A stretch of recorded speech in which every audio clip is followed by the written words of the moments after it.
Yeah, and even Barack Obama has, I didn't read his book, I only heard. In his book, he talks about how you can lobby a congressman for some obscure little credit for your industry that, and it gets tacked on to a bill that nobody sees, nobody heard about, and you make off like a bandit, and guess what happens? That little bandit ends up with campaign funds to that little congressman. It's power. Very much so.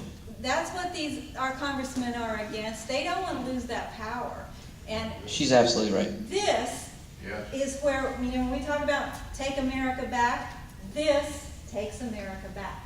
We can take it back with this plan. We take that power away from the Congress. It's all about power and control.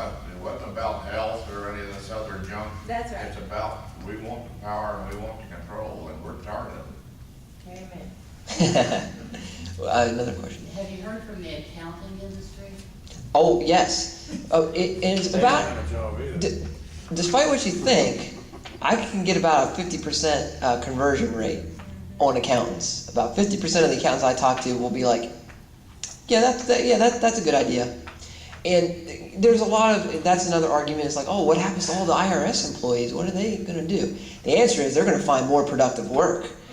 They're going to go into sectors of our economy that are going to be growing under the fair tax and producing something rather than strangling us with regulations and taking money that we earned. They may not be guilty of it, feel guilty.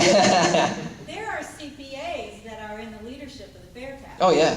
So it's not what you think. There are many CPAs that are all in favor of this, and let the CPAs then get back to what they were trained on, Yes. which is to advise business on how to do business instead of how to avoid taxes. Yes. How does this affect churches? When they purchase? Yes, charitable giving. You have your whole paycheck, right? You're free to do with it what you. No, when a church purchases goods. Say again. Tax. I believe there are some provisions though in charitable giving.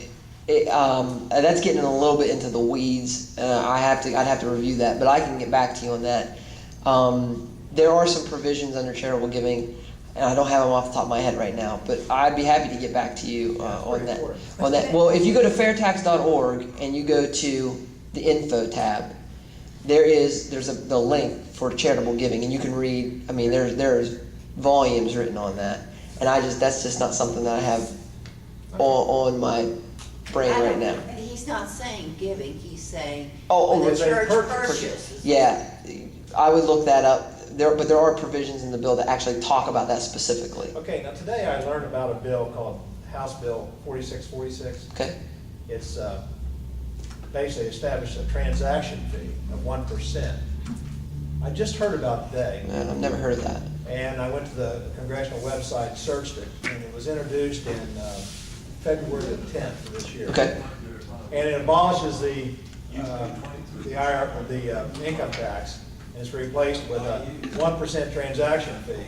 And essentially, if you make a $100 deposit, they're going to charge you $1 on everything. Okay.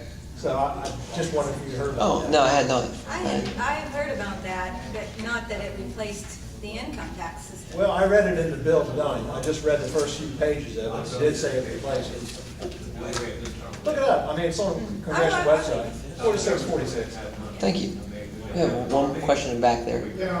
Along with charitable giving, what about giving to political candidates? Would that be considered their income that they have to tax? Again, that's getting into the weeds a little bit. I don't have that information on my head. You have restarted the internal revenue. Yeah, we don't. Everybody ought to pay taxes, including everybody who spends. I don't care who you are. No one's too good. No church, no hospital, Sure. nobody.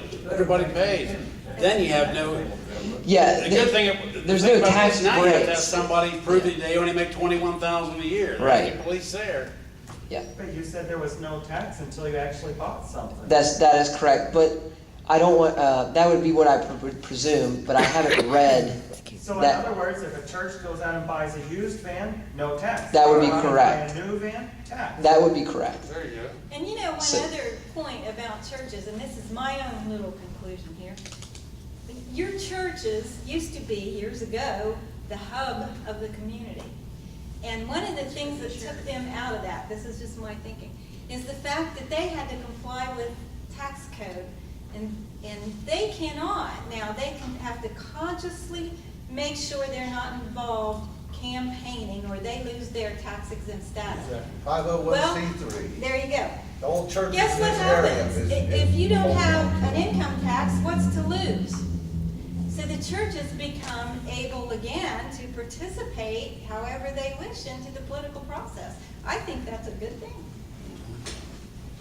Without fear. We'll take one more question, then we'll keep on going here. I've been told that the present system was on the main flank of the Communist Party. Of the what party? Communist Party. Oh, okay. And that would work very interesting for the Muslim religion if they concern what she's talking about. They would have a field day too, and I think we've got a problem there. Okay. Okay.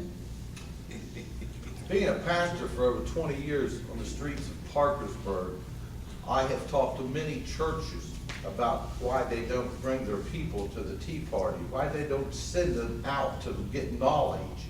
How's come the churches aren't teaching the people what is going on? And it is all because of the 501c3 is what I'm finding. The churches use a 501c3 for many reasons other than to feed the homeless and the hungry. We feed over 700 a week.